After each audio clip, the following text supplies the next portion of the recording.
Tu vois, les rues que tu es en train de fouler là, c'est les rues où tu aurais dû grandir, c'est les rues où tu aurais dû vivre. Peut-être que tu n'aurais même pas survécu. Mais et il y a quelque chose de familier et à la fois très étranger. En fait, c'est très dissonant. C'est vraiment très étonnant. Et puis en allant là-bas, j'apprends à l'orphelinat qu'en fait, je suis pas issue, je suis pas de cet endroit-là. Donc en fait, l'endroit, mon lieu de naissance qui est indiqué sur ma carte, c'est pas le bon. En fait, je suis née à 60 km de là. Bienvenue dans ce nouvel épisode de Premier Baiser. Un épisode un peu différent des autres et pour cause. Et oui, aujourd'hui, vous ne serez pas bercés par la douce voix de Tess Rio, mais par la mienne. Car à podcast exceptionnel, invité exceptionnel. Elle me fait l'honneur de bien vouloir me confier son premier baiser pour passer cette fois-ci de l'autre côté du micro. Alors à nouveau, bienvenue dans ce nouvel épisode de Premier Baiser. Je suis Nathalie D'Angelo et aujourd'hui, j'ai le plaisir de recevoir Tess Rio. Femme de cœur, grande résiliente, thérapeute bienveillante, maman solo aimante, amie loyale, vieille âme emplie de sagesse et d'amour pour la vie. Tess est une lumière qui nous éclaire pour cheminer et devenir créateur-autrice de sa propre vie. Un parcours inspirant d'adoptée résiliente qui a traversé le monde pour en devenir la citoyenne et qui a gardé une foi inébranlable en la vie malgré les nombreuses séparations qui ont jonché la sienne. Déracinée pour mieux se reconnecter à sa spiritualité de la plus jolie des façons, Tess est cet être lumineux et profond qui croit en l'amour de soi comme une clé de notre épanouissement et qui nous aide à découvrir ce trésor caché enfoui en nous. Bienvenue Tess. Waouh. Ouais, ça va être difficile de rebondir après toutes ces jolies choses. Oh là là, merci beaucoup Nathalie. Écoute, merci de ton invitation parce que je prends le micro exceptionnellement pour cet épisode. Je ne te cache pas que je suis un petit peu stressée, mais ça va bien se passer, j'en suis sûre. Bah écoute, je le suis tout autant que toi, alors pas pour les mêmes raisons. Tu t'en doutes. Déjà, je te remercie d'avoir accepté d'être l'hôte de ce podcast pour cette émission spéciale. Et puis, oui, stressée parce que je me rends compte que d'être derrière le micro et plus à cette place d'intervieweuse, c'est un petit peu angoissant. J'ai pas vraiment l'habitude de parler de moi. J'adore parler, mais de parler de mon histoire telle que certainement on va en parler aujourd'hui, je le fais très rarement. Donc voilà, je suis aussi un peu stressée. C'était quoi ta première réaction à l'idée de te faire interviewer justement dans ton propre podcast ? Ouais, la première réaction c'était ah non, j'ai pas du tout envie. Je me souviens que quand moi-même j'avais enregistré ton émission, tu me l'avais proposé et dans ma tête j'avais dit ah non, pas du tout. Et après je me suis dit ouais mais bon en fait Tess, toi t'invites des gens, tu leur demandes quelque chose que toi t'es pas capable de faire. Donc voilà, ça a mis le temps pour cheminer, mais la première réaction c'était no way. Alors on va repartir en arrière, puisque c'est un voyage dans le temps que Premier Baiser. On va aller regarder un petit peu le contexte familial dans lequel tu as grandi, tu t'es construite. Quel enfant Tess était ? Alors, comme tu l'as dit dans l'intro, je suis une personne adoptée, donc une enfant adoptée, donc j'ai grandi dans une famille que je qualifierais d'atypique, puisque mes parents ont eu 2 filles biologiques, puis ils ont parrainé 2 enfants qui venaient du Cambodge, qui avaient fui le régime khmer, et ils ont également adopté un enfant thaïlandais, et moi j'arrive en numéro 6. Et à une époque, ils avaient également 2 autres enfants qui sont aussi d'origine cambodgienne. C'est un peu plus compliqué, mais on était donc une famille de 8 enfants avec des histoires, des passés très chargés. Et donc je grandis dans cette famille, j'arrive dans cette famille en étant... ma mère me disait tout le temps que j'étais le rayon de soleil de la famille parce qu'en fait les enfants qui avaient fui la guerre, ils avaient eu vraiment du mal à s'adapter à la vie française et mon arrivée, a priori, leur aurait fait énormément de bien parce qu'ils avaient une petite poupée à s'occuper. Donc je grandis, j'arrive à... Voilà, ça c'est le contexte familial, c'est une famille plutôt modeste, une famille... mes parents étaient très croyants. très catho, donc on allait à la messe le dimanche.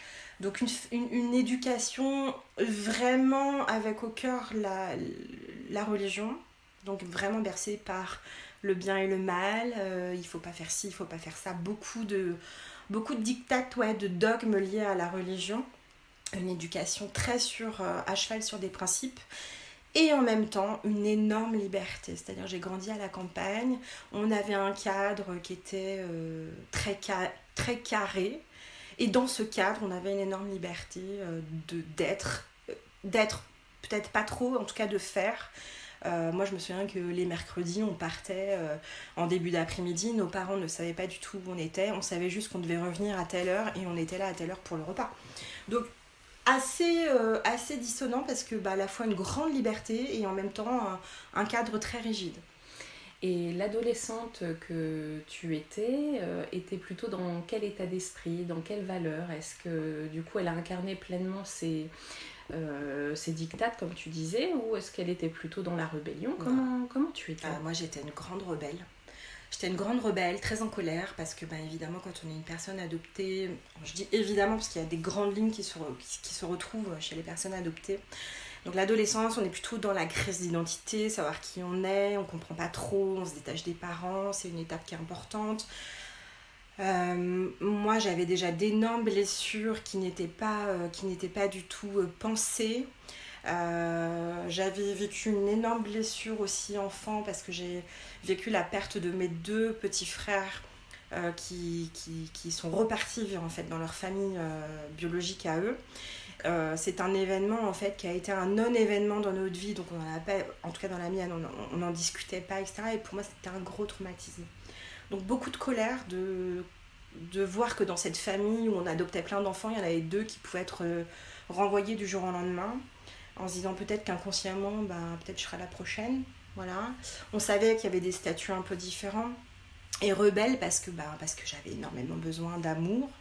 Je ne dis pas que je ne recevais pas du tout d'amour, c'est que j'avais un besoin tel de recevoir de l'amour qui n'était jamais comblé en fait, que cet amour-là, j'allais moi le chercher beaucoup à l'extérieur de ma famille. Donc j'étais beaucoup, dès que l'occasion se présentait, j'étais pas chez moi, j'étais avec les amis, les copains, voilà.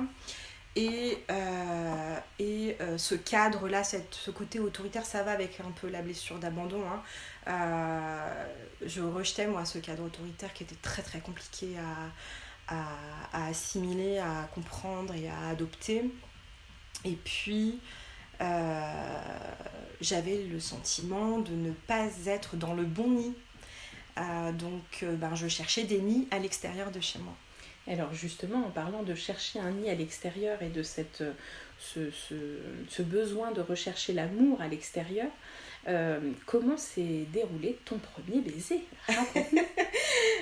Mon premier baiser, pour pouvoir en parler, pour pouvoir comprendre ce qui s'est joué, je vais raconter en fait la première fois où je tombe amoureuse d'un garçon. Ah. Et en fait, je tombe amoureuse très tôt d'un garçon, j'ai 6 ans. Comment s'appelait-il? Est-ce que tu t'en rappelles? Oui, je me souviens très bien de son prénom. Et en fait, ce garçon-là, je le rencontre quand j'ai 6 ans. Je me souviens encore de la première fois où je le vois. Il a 3 ans de plus que moi, donc il faudra que j'attende de rentrer en CE1 pour me retrouver dans la même cour d'école que lui. Et puis, de nouveau, en 6e, j'arrive en 6e et lui, il est donc en 3e. Et ce garçon-là, j'étais folle amoureuse de lui. Je ne pensais qu'à lui, je ne vivais que par lui, puisque grande amoureuse, éternelle amoureuse. Et puis, en fait, ce garçon-là, on était amis, mais clairement, il n'était pas amoureux de moi. Donc, grande blessure d'amour, etc. Mais j'y croyais vraiment, c'était mon grand amour. Et puis, du coup, comme lui, il ne voulait pas de moi, j'ai choisi un garçon qui était dans sa classe. Donc lui ne voulant pas de moi, je me disais je suis pas assez bien, je suis pas belle, c'est parce que je suis pas jolie, c'est parce que je l'intéresse pas, enfin bref, je me rabaissais. Et du coup, peut-être que pour me prouver quelque chose, j'ai choisi un garçon de son âge et qui était dans sa classe. Bon, clairement, je savais ce qu'était le grand amour et clairement, c'était pas le garçon que j'avais choisi pour faire ma première expérience. C'était un choix par défaut. Voilà, c'est ça. En plus, c'était assez drôle parce que ce garçon-là, donc le deuxième garçon que j'ai choisi pour faire cette expérience, il avait participé aux chiffres et les lettres junior, donc c'était l'intello de la classe. Le nerd. Pas du tout le bad boy dont j'étais amoureuse. Et donc, écoute, on s'est donné rendez-vous. Donc, certainement que j'ai dû lui demander s'il voulait sortir avec moi. Ah, c'est toi qui as fait le premier pas. pas. Ah oui, toujours. Certainement que j'ai dû lui demander s'il voulait sortir avec moi. Certainement qu'il m'a dit oui. On s'est donné rendez-vous dans la forêt un mercredi après-midi. 11-12 ans, hein, quand même. Mm-hmm. On s'est retrouvés donc dans la forêt. Et puis, il a penché sa tête sur le côté, moi de l'autre côté. Et la machine à laver était enclenchée. Voilà, donc ce n'était pas du tout un baiser romantique, bien qu'on soit dans la forêt, c'était pas du tout un baiser d'amoureux, c'était un baiser... Bon, il y avait quand même quelque chose qui me plaisait chez ce garçon-là, mais c'était un baiser d'expérience. Voilà, une fois que c'était fait, je pouvais passer à autre chose. Donc évidemment, l'histoire n'a pas duré et qu'il n'y avait aucune visée romantique et que j'ai trouvé ça plutôt dégueulasse, pour tout dire. mais voilà, c'était un baiser un peu quelconque. Mais ceci dit, je me souviens très bien du garçon, de son prénom, de où on était. Il t'a quand même marqué. Ouais, c'est mon premier baiser. Voilà. Et est-ce que tu te souviens de ton premier baiser amoureux ? Alors, j'ai eu beaucoup de baisers après ce garçon-là. Parce que, comme j'ai expliqué, j'étais une grande amoureuse et je cherchais l'amour que je ne pensais pas avoir chez moi à travers mes histoires d'amour. Je croyais au chevalier qui allait venir me sauver et me donner tout l'amour dont j'avais besoin. Et donc, j'ai eu beaucoup d'histoires d'amour qui ont suivi. Mais le vrai premier baiser hyper marquant, c'est... j'avais 16 ans. À une soirée, je me retrouve à une soirée de Nouvel An et mon amoureux de toujours se retrouve à cette soirée-là et je profite du gui qui pend au plafond pour le piéger et lui dire... la bonne excuse. Et ben voilà, tu n'as pas le choix, il faut qu'on s'embrasse. Et j'ai ressenti tellement de choses et de vibrations dans mon corps que pour moi c'était forcément partagé. Et quand à la fin de ce baiser il m'a dit mais non, c'était juste parce qu'on était sous le gui, mon cœur s'est brisé en 1000 morceaux. Oh. Voilà. Et alors si on continue un petit peu le voyage, quel type d'études tu as fait ? Quel a été ton cheminement scolaire ensuite ? Depuis enfant, en fait, je rêvais, moi, de voyager, de voir le monde. J'avais comme livre de chevet un atlas. J'adorais tout ce qui était cartes, etc. Et donc, je rêvais de voyager. Donc, je me destine à faire des études de... Je fais un BTS tourisme, en fait. Après le lycée, je pars faire un BTS tourisme à Tours. Et donc, je fais ces 2 années de BTS tourisme. Et c'est ce qui me permet de commencer à voyager. De partir après faire des saisons, ce que je fais pendant 5 et 8 entre mes 18-19 ans et mes 25 ans, je fais des saisons en France et à l'étranger. D'accord. Et au niveau amoureux, tu avais un homme dans chaque port ? Non, je n'étais pas du tout du genre à avoir un homme dans chaque port. Par contre, c'est vrai que j'ai eu beaucoup d'histoires. En fait, en créant cette émission Premier Baiser, j'ai été chercher la résonance chez moi et j'ai compris quelque chose, c'est que le baiser, et c'est pour ça que voilà, certainement il y a un lien avec ça, j'ai compris que le baiser me connectait, en tout cas quand il est fait avec une personne voilà, où il y a un écho ou une vibration particulière, le baiser me connecte à plus grand que moi. Et donc, comme je cherche cette connexion, en tout cas à l'époque, cette connexion-là, je la trouvais dans les baisers, dans les histoires d'amour, etc. Et du coup, c'est vrai que j'ai un peu cumulé les histoires d'amour. J'étais hyper instable émotionnellement, de toute façon. Je cherchais quelque chose d'inatteignable, je cherchais le grand amour. Et quand il se présentait, parce que j'avais un peu un schéma de relation amoureuse, comme j'ai cette blessure d'abandon, je cherchais l'homme qui ne m'abandonnerait jamais. Donc le garçon qui était fou amoureux de moi. Mais sauf que moi, c'était pas très souvent réciproque en fait. Je cherchais la sécurité, c'est un vrai sujet chez moi, la Bien sécurité. sûr. C'est ça que je recherchais. Comme souvent chez les adoptés, malheureusement. Exactement.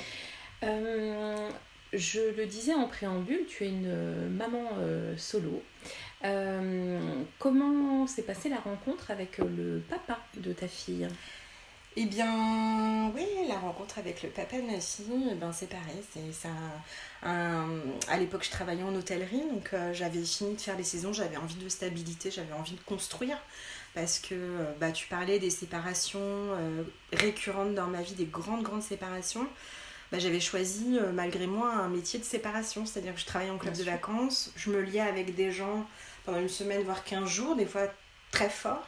On n'était pas à l'époque des réseaux sociaux, donc les liens ne perduraient pas dans le temps. Et chaque fin de semaine, on se disait au revoir, adieu, souvent même. Donc à un moment donné, j'ai eu besoin de construire, besoin de me poser aussi. 25 ans, c'était aussi des étapes de la vie. Donc j'arrive sur Paris et je choisis un métier, je choisis de travailler en hôtellerie. Donc pareil, encore des séparations, mais disons que les clients y reviennent un peu toutes les semaines, c'est un hôtel bureau. Et donc je rencontre le papa de ma fille quand je travaille à l'hôtel. Je fais les journées du week-end, du samedi et du dimanche à l'époque, et lui fait les nuits du samedi et du dimanche. Donc ça a créé un peu de proximité. Effectivement. Voilà. Il me semble que après le début de cette relation, il y a eu un événement très marquant dans ta vie. Est-ce que tu souhaites que nous l'évoquions ? Oui, je pense que tu fais référence au décès de maman, Tout à fait. Ma maman, de ma mère. Oui, en fait, c'est aussi ce qui a certainement joué dans ma relation avec le papa de ma fille, c'est que assez rapidement, ma mère tombe gravement malade. Et donc je vais moi l'accompagner dans la maladie. J'ai eu la chance et le bonheur de pouvoir l'accompagner jusqu'à son dernier souffle. Un des plus beaux moments de ma vie, c'est paradoxal, mais c'est vrai que quand on accompagne quelqu'un qu'on aime fort jusqu'à son dernier souffle, il se passe des choses qui sont au-delà du dissible. Et c'est un événement qui a marqué ma vie parce qu'il y a eu un avant, un après forcément. Perte incommensurable, perte immense. Je vais mettre beaucoup d'années à m'en remettre, même si sur le moment je m'en rends pas vraiment compte. Ça a changé ma vie parce que mes parents avaient une maison en Bretagne avec 3000 m² de jardin, de terrain, de potager, de verger. C'était un Éden. Et mon père, en fait, après le décès de ma mère, en fait, a décidé de vendre cette maison. Donc pareil, tu vois, ce petit oisillon que j'étais, même si j'étais adulte à cette époque-là, perte encore de repères, de racines, d'ancrage. Et donc il faut toujours trouver la force de s'enraciner seul, de retrouver son ancrage, de plein de choses. Alors ça se fait pas du jour au lendemain, moi il m'a fallu des années. Et comment tu as fait pour retrouver ton ancrage pour les personnes qui nous écoutent aujourd'hui, qui peuvent traverser ce deuil et qui nous coupent les racines. Ouais. Comment s'en sortir ? Comment retrouver ces racines ? C'est un peu compliqué là d'expliquer ça parce que je pense que c'est un processus, c'est un long processus et que le temps est le meilleur allié dans tout ce qui peut nous arriver de crise dans la vie, si tant est que le décès, la perte d'un être cher soit une crise, mais en termes de Est-ce que l'éveil de ta spiritualité est arrivé au moment du décès de ta mère ? Est-ce qu'il était déjà présent ou est-ce que c'est bien après que tu t'en es servi ? Ouais, la spiritualité, elle est assez présente depuis... En fait, mes parents sont hyper cathos, mais ils sont hyper spirituels aussi. C'est-à-dire qu'on a une grande figure dans la famille qui était un prêtre. Et en fait c'était notre guide, donc dès que mes parents avaient besoin, il est décédé, moi je l'ai pas connu, il est décédé en 77, moi j'arrive en 79, et en fait c'était une figure, il faisait figure de guide, d'ange dans nos vies, à laquelle on se référait dès qu'on avait une question, un besoin. Mes parents m'ont appris à couper le feu petit enfant. Génial. Donc c'était quelque chose qui faisait partie de notre vie, la spiritualité. Je sais que maman avait des lectures sur la vie de l'au-delà, après la mort, des expériences de NDE, etc. Donc on était ouvert à la spiritualité. Une famille très connectée quand même. Une famille connectée, mais sans le savoir, tu vois, sans le côté perché, mais vraiment ça faisait partie de la matière finalement. Le décès de maman ne me connecte pas à la spiritualité. Le décès de ma mère, juste je me sers de la spiritualité à ce moment-là pour l'accompagner, pour m'apaiser, pour détecter des signes, pour rester en communication avec elle, même une fois qu'elle est passée de l'autre côté. Il s'est passé tellement de choses à ce moment-là en termes de spiritualité que je peux pas douter. Et est-ce que le décès de ta maman adoptive t'a poussé à aller faire des recherches ensuite sur ta maman biologique ? Non, c'est pas le décès de ma mère adoptive qui me pousse à aller faire des recherches. En fait, je suis pas poussée par l'idée de faire des recherches. Je suis poussée, mue par l'idée d'aller voir le pays, de découvrir le pays où je suis née, qui fait partie de moi. Même si pour moi c'est dissonant parce que je me sens absolument française et de culture française. Et évidemment, quand je me regarde dans un miroir, je me dis « Ah non, je viens d'un autre pays où les gens te le rappellent, mais l'extérieur te le rappelle, mais intrinsèquement, intérieurement, je me sens pas connectée à l'Inde. Et pourtant, ça fait partie de moi. Donc, je m'étais toujours dit que j'irais en Inde avant d'avoir des enfants et avec l'homme qui partagerait ma vie. Donc, j'ai attendu ce moment-là. Et donc, on part en Inde avec l'homme qui deviendra après le papa de ma fille en 2009. Et donc je ne suis pas mue par ce désir de recherche identitaire, mais par l'envie de rencontrer la terre, le peuple, d'aller à l'orphelinat, rencontrer les petites filles qui, comme moi, sont accueillies dans cet endroit-là, de me retrouver dans les yeux d'autres personnes, en miroir aussi d'autres gens, parce que quand on est adopté, enfin moi en tout cas en tant qu'adoptée, née en Inde, je n'ai aucun miroir de moi nulle part quand je grandis. Mais je crois que quand on ne le vit pas, on ne peut pas se rendre compte. Il n'y a pas d'Indien ni d'Indienne à la télé, ni dans les journaux, ni dans les magazines, ni dans la rue, mais nulle part. Ni dans les poupées, ni dans les livres. Mais nulle part. Ni dans les livres pour enfants. Alors, de temps en temps, je vois des personnes africaines, d'origine africaine, mais moi, je ne me retrouve pas dans le physique, dans la morphologie, Voilà, donc... Vraiment, l'identité indienne n'est nulle part à l'époque. Il n'y a pas encore les séries où on peut voir aujourd'hui des jeunes indiennes ou jeunes indiens. Il n'y a pas tout ça. Et est-ce que ce voyage a été initiatique pour toi ? Est-ce que tu as trouvé des réponses peut-être ? Qu'est-ce que ce voyage t'a apporté ? Ouais, à l'époque, j'étais pas du tout dans la quête identitaire. C'est fou parce que donc je vais là-bas en 2009. Ma mère est décédée en 2006. Et en fait, quand je vais là-bas, je suis en connexion avec ma mère adoptive. C'est avec elle que je suis en lien. C'est très étonnant de dire « Ah, tu vois, c'était là que j'étais quand tu m'attendais. » Et ouais, je suis en connexion avec elle, bizarrement. Enfin, étonnamment en tout cas. Donc, je retrouve... à l'orphelinat, je retrouve une dame qui s'est occupée de moi quand j'étais bébé. Incroyable. Évidemment, elle est très âgée, donc elle n'a pas de souvenirs. Mais c'est une connexion, ce sont des connexions. Ça reste une partie de ta racine. Ouais, et puis en même temps, c'est très... Ça limite quelque chose de très dissociant. Parce qu'il y a quelque chose qui se met en place qui dit... Tu vois, les rues que tu es en train de fouler là, c'est les rues où tu aurais dû grandir, c'est les rues où tu aurais dû vivre. Peut-être que tu n'aurais même pas survécu. Mais et il y a quelque chose de familier et à la fois très étranger. En fait, c'est très dissonant. C'est vraiment très étonnant. Et puis en allant là-bas, j'apprends à l'orphelinat qu'en fait, je suis pas issue, je suis pas de cet endroit-là. Donc en fait, l'endroit, mon lieu de naissance qui est indiqué sur ma carte, c'est pas le bon. En fait, je suis née à 60 km de là. Et sur le moment, j'ai pas l'envie, en 2009, j'ai pas l'envie d'aller voir d'où je viens. peut-être qu'aujourd'hui, si j'y retournais, ouais, peut-être que j'irais voir. Pendant cette période, tu t'es fait accompagner psychologiquement, thérapeutiquement?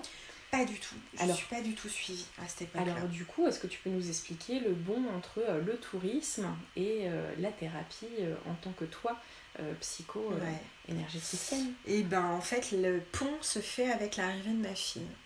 L'arrivée de ma fille, donc en fait, je pars en Inde en 2009. En juin, enfin, il y a un grand voyage de 3 semaines en juin, et en août, je tombe enceinte. Donc c'est le projet en fait. Donc ma puce arrive assez rapidement. Et en fait, pendant ma grossesse, en fait, je ne m'en rends pas compte, mais je tombe dans une grande dépression. Ce que je comprends pas, parce qu'en fait j'ai rêvé d'avoir des enfants toute ma vie, j'ai de liens sanguins avec personne, du coup cet être qui est en moi est vraiment ce qui me connecte à mon humanité aussi, enfin voilà, et en même temps de cette grande joie, de ce grand bonheur de devenir maman, s'installe une tristesse incommensurable, et je ne sais pas d'où ça vient. Il faudra du temps avant que je comprenne. Donc ma fille arrive, se reproduit, la séparation à la naissance, parce que en fait ma fille n'arrivait pas à respirer, donc elle est parachutée dans une autre maternité, on est en plein grippe aviaire, donc c'est un peu le bazar. Bon bref, la première année se passe, je prends énormément de poids, je suis très très mal dans ma peau, je me sens très seule, j'ai plus ma mère avec moi, j'ai l'impression que mes soeurs sont loin, je me sens très très seule quoi.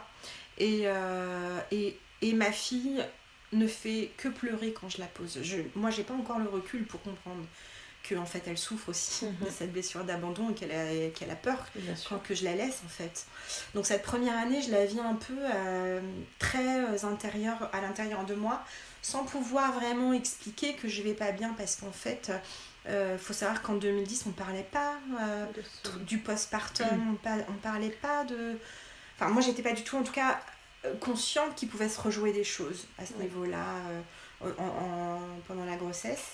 Et j'attendrais en fait de rencontrer une nutritionniste qui était en fait un petit ange sur mon parcours, parce que comme j'avais pris énormément de poids à un moment donné, je vais consulter quelqu'un qui va m'aider là-dessus.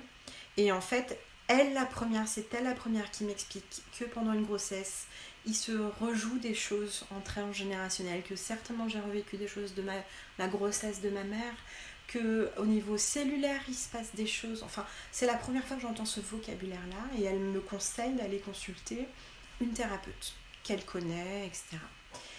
Et j'irai consulter cette thérapeute, mais en couple, parce qu'après l'arrivée de notre fille, en fait les premiers problèmes de couple commencent à se faire sentir. Et donc on décide d'aller consulter une thérapeute, et c'est cette thérapeute là qui un jour me dit que ce serait super que je participe à ce qu'elle appelle, ce qu'elle met en place en fait, un stage naissance. Donc voilà, il se passe quand même du temps entre l'arrivée de ma fille et tout ça, parce que je pense que ça, le stage naissance arrive 2-3 ans après, ma fille doit avoir 3-4 ans, et donc je participe à ce stage naissance qui va bouleverser ma vie, puisqu'il y aura un avant et un après. Tu dirais que c'était une sorte de renaissance? Ah bah de toute façon, en fait, c'est un stage naissance qui est autour du thème de la naissance, où on revit notre naissance, vraiment étape par étape, en matrice. Enfin voilà, je ne vais pas rentrer trop dans les détails. Et donc du coup, je revis ma naissance, qui me permet de réparer des choses chez moi, de comprendre aussi d'autres choses, et surtout des situations dans lesquelles je suis enfermée. Et du coup, à la sortie de ce stage, ma vie en sera bouleversée. Ça me permet de reconnecter aussi avec ma fille, parce que pendant ces 3 ans avec ma fille, j'étais dans un lien plutôt d'intendance, plutôt que dans un lien de cœur à cœur et d'amour. Donc je vais réinvestir aussi cette relation avec ma puce. C'est simple, au sorti de ce stage naissance, j'arrive à Paris, donc chez moi, je prends ma fille, on se déshabille toutes les deux, on prend un bain, et je fais ce pot à pot que j'ai pas pu faire au moment de sa naissance. Et là déjà, tu vois, il se passe des choses incroyables, et il y a plein de choses qui se sont réparées. Magnifique. Et comment alors tu en es venue à toi devenir thérapeute? Ça va se faire aussi en plusieurs étapes. C'est-à-dire que moi, cette thérapeute là qui a été sur mon chemin, Muriel, que j'embrasse fort et qui a vraiment changé ma vie. Vraiment, quand je suis grande, j'ai envie d'être elle, quoi. Je trouve ça fabuleux de pouvoir accompagner les gens. C'est une femme qui est capable de... Enfin, voilà, je trouve ça hyper beau, quoi. Mais je rêve de ça sans me dire que c'est permis pour moi et sans me dire que je peux accéder à ce genre de profession. C'est pas que je me dis que c'est pas pour moi, c'est que simplement je n'accède même pas au fait de me dire c'est possible. Exactement, c'est possible. Et du coup c'est un processus. Donc moi, suite à ce stage naissance, j'ai quand même quitté Paris du jour au lendemain, quitté voilà, cette vie parisienne, mon job avec le papa de ma fille, on s'est séparés, quitté la ville dans laquelle j'habitais depuis 16 ans pour venir m'installer à la campagne où je suis aujourd'hui. Donc besoin de reconnexion avec la nature, besoin de reconnexion avec un rythme plus lent, besoin de reconnexion avec les gens, besoin de reconnexion au sens large. Et puis au contact d'une personne que j'ai rencontrée ici, je développe mes capacités de magnétisme. Et puis petit à petit j'ouvre mon cabinet, et puis petit à petit les gens qui viennent me voir au cabinet finalement ont besoin d'accompagnement plutôt d'ordre psychique, psychologique, émotionnel. Et à force de renvoyer vers d'autres thérapeutes, à un moment donné, je saisis l'opportunité de me former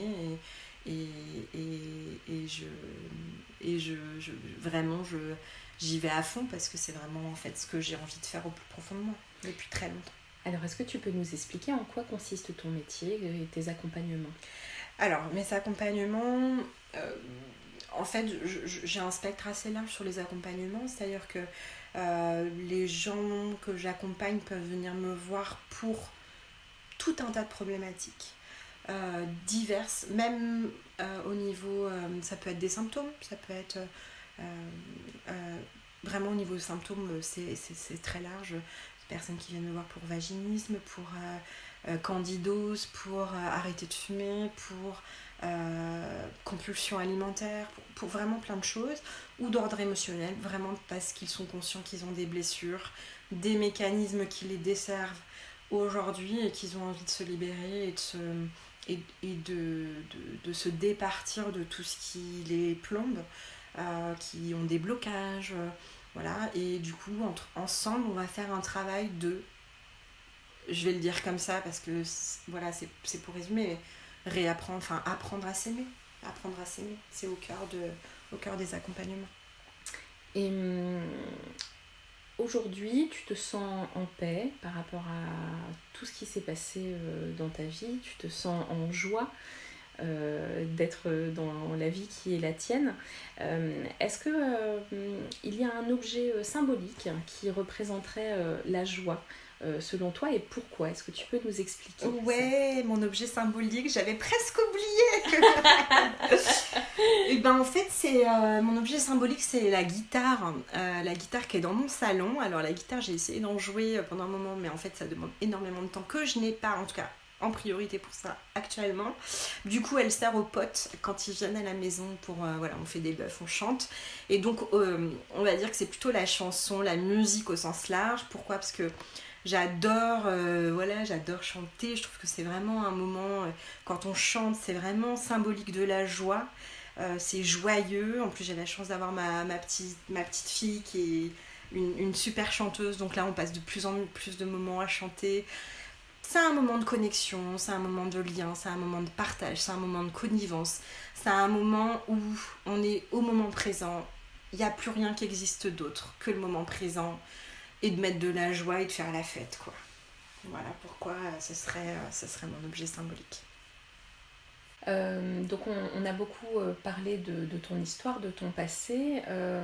Si tu regardes, tu jettes un œil dans le rétroviseur et que tu vois Tess adolescente, qu'est-ce que tu aurais envie de lui dire, lui transmettre comme message ? Ouais, cette question, elle est quand même hyper hyper... En fait, on l'entend souvent, mais elle est quand même hyper puissante et complexe aussi. Parce qu'évidemment, j'aurais envie de lui dire plein de choses à Tess adolescente. Tess adolescente qui était en colère, qui avait un besoin d'amour énorme, qui croquait la vie malgré tout, parce que j'ai toujours été cette personne pleine de vie, confiante avec cette foi, cette envie de vivre et de réussir. Réussir quoi, je sais pas, mais et du coup je lui dirais mais allez c'est bon, respire, tu peux t'apaiser, tu vas prendre des claques dans la vie, parce que la vie n'est pas un long fleuve tranquille. Néanmoins, tu as toutes les ressources, tu as toutes les capacités en toi pour traverser cette vie du mieux que tu peux. Les moments durs sont aussi riches de cadeaux et de trésors, et tu sauras déballer les paquets qui te sont offerts par la vie. Donc vas-y, avance, continue. Je lui dirais quand même, ne perds pas trop de temps à chercher tout cet amour à l'extérieur, parce que tout est en toi. Tout est en toi. On va clôturer cette émission comme tu as l'habitude de le faire, en finissant par une utopie. Quelle serait pour toi ton utopie qui te permettrait de puiser ton énergie à l'intérieur et de faire ressortir le meilleur? Ouais, cette question aussi, je me rends compte qu'elle est sacrément costaud, parce que la Tess rebelle vit toujours à l'intérieur de moi, et en fait il y a un mélange de colère et de tristesse quand je pense à ce qu'on est en train de faire de cette planète et de ce monde. Donc mon utopie, elle serait tournée vers la Terre, et mon utopie, ce serait de remettre du sacré pour la nature. Le sacré, c'est pas quelque chose de perché, c'est comprendre qu'on n'est pas séparé de la nature, que la planète elle nous offre toutes les ressources dont on a besoin, et que au nom de la croissance et au nom de plein de choses, on est en train de sacrifier la terre, la planète, la santé. La croissance n'a plus de sens. Et donc si j'avais une utopie, ce serait de remettre de la sagesse, de la conscience, et de remettre du sacré au cœur de nos vies, et de comprendre qu'on n'est vraiment pas séparé de la nature, qu'on en fait partie, et que comme tout microcosme, on a besoin des uns des autres, et que nous sommes connectés les uns aux autres. Et autant nous sommes connectés en tant qu'être humain, et parfois c'est compliqué de le conscientiser, de le ressentir dans sa chair, autant on est connecté aux arbres, à la terre, au ciel, vraiment à ça. Et puis donc ça c'est pour le collectif, et puis pour vraiment au niveau des rapports humains, mon utopie aujourd'hui serait qu'il n'y ait plus de rapport de force entre les êtres humains, au profit de la douceur, du lâcher prise, de l'accueil de l'autre, de la bienveillance. Voilà, ce serait merveilleux. Quel beau projet. En parlant de projet, toi, quels sont tes projets pour la suite? Alors, les projets actuels, les cercles de femmes, parce que j'ai à cœur de remettre du lien, qu'on se rend compte dans la vraie vie, après ces 2 années passées un peu sur les réseaux, etc. Donc, vraiment recréer du lien par les cercles de femmes, qui sont des cercles de parole, que j'organise une fois par mois chez moi. Donc c'est ta façon de remettre du sacré absolument, c'est au quotidien. Oui, parce que le sacré, en fait, comme je dis, c'est pas quelque chose de perché. Le sacré, c'est la connexion, tout simplement, des êtres les uns avec les autres et avec la nature. Donc oui, c'est une façon de remettre du sacré. J'organise aussi des ateliers. Le prochain atelier sera sur les émotions. Il aura lieu en ligne le samedi 1er octobre. Donc là, on peut s'inscrire sur l'événement Facebook que j'ai créé. Pourquoi les émotions ? Parce que je pars du principe que pour pouvoir être correctement en lien avec les autres, c'est important de se comprendre, important de comprendre comment on fonctionne, important de comprendre ce qui se passe en nous. Et donc pour ça, comme on nous a jamais appris vraiment à décoder, à dialoguer avec nos émotions, je commence par les émotions. Et certainement, je ferai d'autres ateliers. En tout cas, celui-là aura lieu le samedi 1er octobre en ligne. Donc, c'est accessible au maximum de personnes. Parce que comme je ne suis pas sur Paris ou dans une grande ville, du coup, je me dis, voilà, ça pourra atteindre plus de personnes en ligne. Et bien entendu, tes consultations en cabinet ou en visio, est-ce que tu peux nous dire où est-ce qu'on peut te trouver ? Oui, alors on peut me trouver sur Facebook, sur Welcome to Tess Energy. On peut me trouver sur Instagram également, donc Tess Rio, thérapeute psychocorporelle, énergéticienne. Et puis, je suis sur tous les sites de thérapeutes. À Annette, il suffit de taper sur Google et on me trouve. Et puis sinon, je remettrai tous les liens dans la description. Et alors, pour finir ce joli podcast, qu'est-ce qu'on peut te souhaiter ? Eh bien, on peut me souhaiter que ça continue, que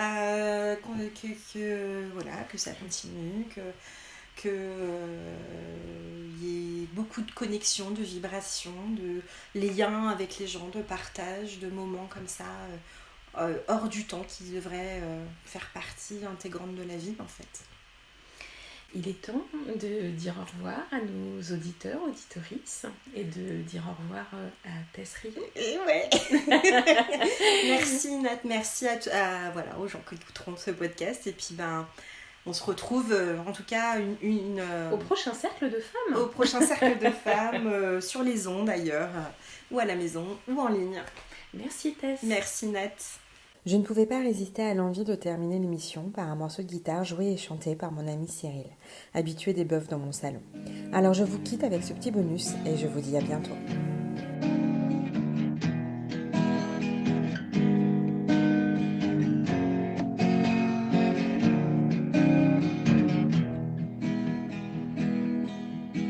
On a cold wet afternoon in a room full of emptiness by the freeway, I confess I was lost in the pages of a book full of death, reading highway dying alone. If we could, we lay to rest anywhere we wanna go. In your arms, alone to be. Room by room, patiently I wait for you there. Like a storm, I wait for you there alone.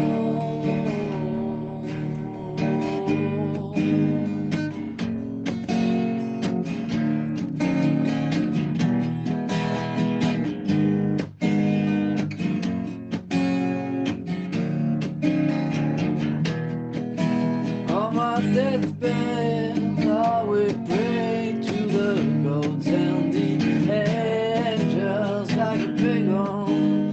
Do anyone do it, make it to heaven, to a place I recall. I walked there so long ago. The sky was blue, the wall was bland, let me go. In your arms, alone to be. Room by room, patiently I wait for you there. Like a storm, I wait for you there alone.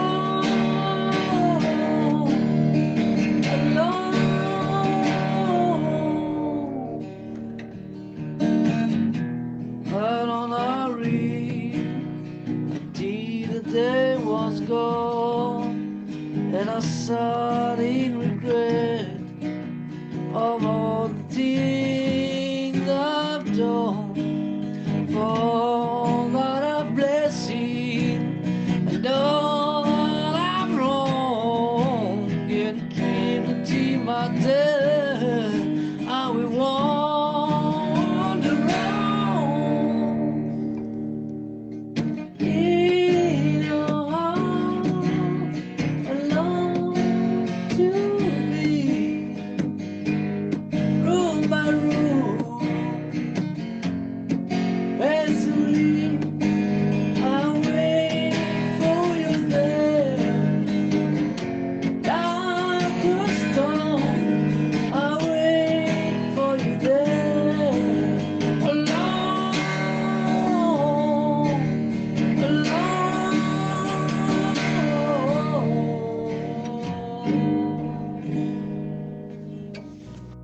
avez aimé cet épisode, mettez-lui tout plein d'étoiles. Surtout, abonnez-vous sur Apple Podcast ou votre plateforme d'écoute préférée. Si ça vous plaît, parlez-en autour de vous. Partagez les épisodes sur vos propres réseaux. Vous pouvez me suivre sur mes réseaux sociaux. Vous trouverez les liens dans la description. Et ce qui me ferait hyper plaisir, c'est que vous aussi, vous me racontiez dans les commentaires votre histoire de premier baiser. Je vous remercie et je vous donne rendez-vous dans un mois.